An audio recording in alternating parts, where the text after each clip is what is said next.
Hey folks, welcome to the next lecture in Chapter 2. We're actually going to be finishing up the chapter today, and we're going to sneak in just a little bit of Section 2.4, talking about half-life, and then we'll finish up with Sections 2.5 and 2.6, looking at electromagnetic radiation and some of the effects, the biological effects of that radiation. So the first topic is something called half-life. And this has to do with radioactive decay, but it also often describes the way that a drug, an active drug, leaves your body. So the amount of active drug in your body often follows this half-life decay. And half-life is a term that's defined as the time needed for half of the parent nucleotides to decay into daughter nuclides, or basically half of the drug to decay into half as much of the drug. And this is actually independent of how much you start with. So after some period of time, you'll have half as much. Same period goes by, you'll have half as much of half, so 1/4, and then half of that, 1/8, and so on.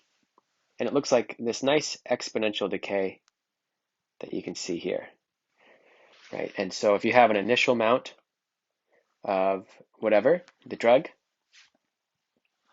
some period of time, which we can call T 1/2, after that period of time goes by, you have half as much. And so now you can reset your clock and you have a new amount. And after some period of time that's the same, T half, you have half as much. So from 50 to 25. And then after some period of time, you have half as much again, and so on. And it keeps going down and down. So you have a nice exponential decay. To make some sense of this, here is an example. This is iodine 131. So remember what that means. Iodine 131, that would be the mass number is 131.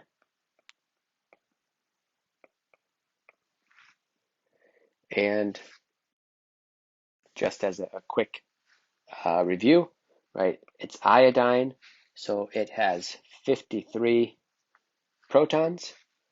And so if you wanted to figure out how many neutrons this would have, right, it's the difference.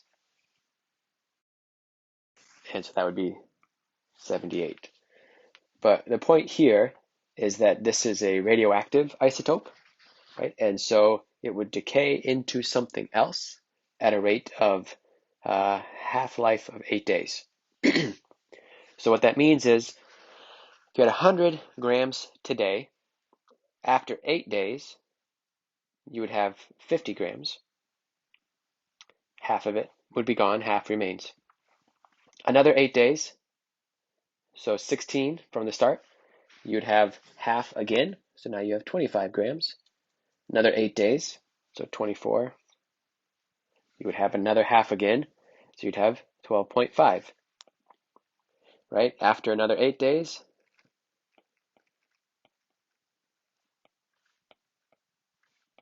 for a total of 32, we'd have half again, and so on, and so on. A number of radioactive isotopes that you can see in this table. And here's that iodine 131 that we just saw in the last problem, and it has a half-life of 8 days. Now, there is a very large range of values here, right? Krypton 81 metastable will have half as much left in 13 seconds. Carbon 14, which can be used for dating things, if you know that organic material has a certain amount of carbon 14, looking at how much is left gives you the age. And so that has a half-life of about 5,730 years, which is a lot more than 13 seconds. But way down here at the bottom, uranium-238, 4 billion years. That's not like it's gone in 4 billion years. It just means half of it is still there. And then after another 4 billion years, you would have 1/4 of what you started with. And another 4 billion, you'd have 1/8, right? So we can see the pattern here. Let's do another problem. So if the initial amount of technetium-99m is 144 millicurie, that's a unit of radiation, a millicurie, how much technetium-99m is left after one complete day? Okay, so looking at the table here, we can find technetium-99m has a half-life of 6 hours. So how much is left if we have 144? So one way that we can think about writing this is one half-life equals 6 hours. Okay, so now anytime you have like an equal sign, it's an equivalent statement, we can write it as a conversion factor.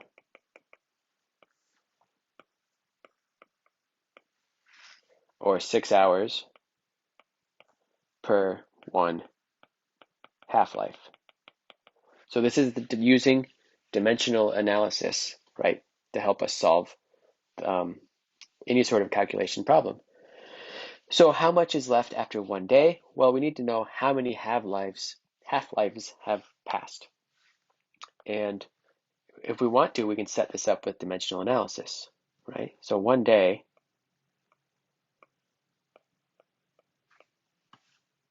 is 24 hours. One half-life is 6 hours.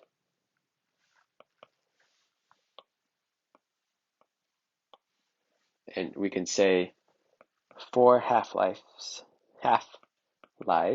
or 4 halvings per day. So there's two approaches once we have this information.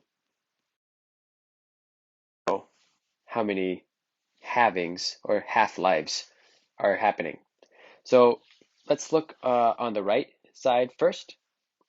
And we can simply start with what we have, and we can multiply by 1/2 4 times because we have 4 half-lives. So we'd go from 144 to 72 to 36 to 18 to 9. And that's our answer. And that works pretty well if the number is small, the number of half-lives is small. But if it were to be much bigger than this, it would get kind of tedious.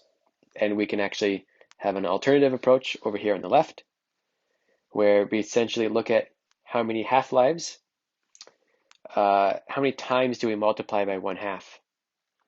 And so we can take the number of half-lives as the exponent to 1/2. So we take our starting amount times 1/2 raised to the number of half-lives. So 1/2 raised to the 4 is 1/16. And then we can take 144 times 1/16 equals 9. Same answer. So either approach is perfectly fine. Here again is that alternative.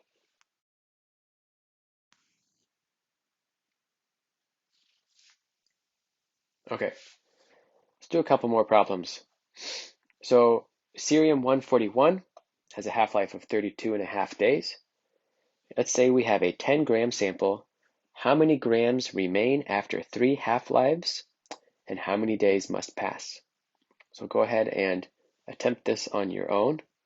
So pause it and then come back. Okay, so we're told right away that we have 3 half-lives. So we're going to multiply by 1/2 3 times, which would get us to 5, and then 2.5 and then 1.25. Alternatively,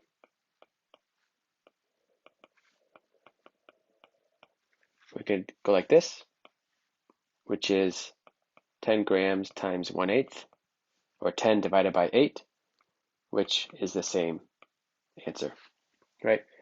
And 3 half-lives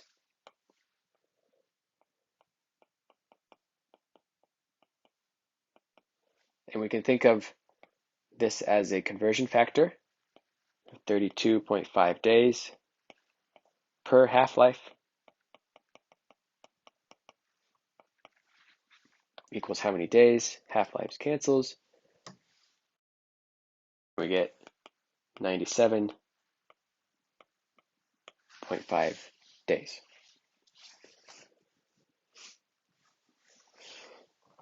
Here's a multiple choice question. The half-life of gallium-67, 78 hours. How many half-lives must pass for 80 milligrams of gallium-67 to decay to 20 milligrams?